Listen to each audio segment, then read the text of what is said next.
Good day guys, I am Menzel Ken Pinatino from BSIT2G. So today guys, I will show you the final output of our website. So ayan, magre-register lang tayo ng account. Then, Menzel. And sa number, kahit anong siguro ilagay natin muna. Then, maglalagay din tayo ng confirm password. Create account. Then yun, naka-create na tayo ng account or register. Then ilalagay na lang natin.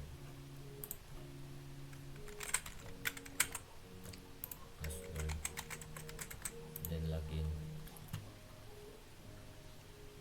So ayun, nakapasok na tayo.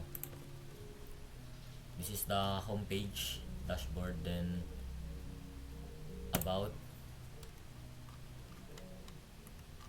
contact.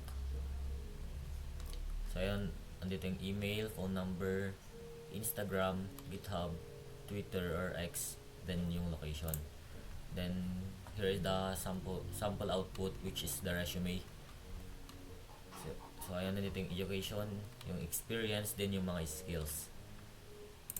Then sa settings, may feature na dark mode.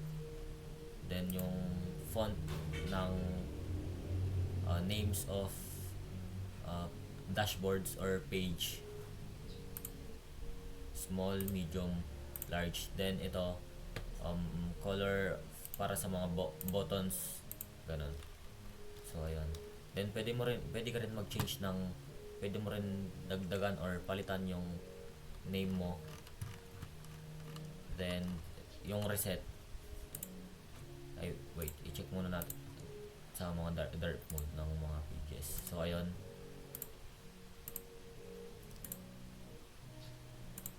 Then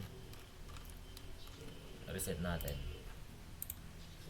So ayun, na-reset lahat. Nabalik sa medium. Yun, sa all pages. Then ayun lang. Das log out. Then ayun. So ayun guys. Yun lang. Thank you.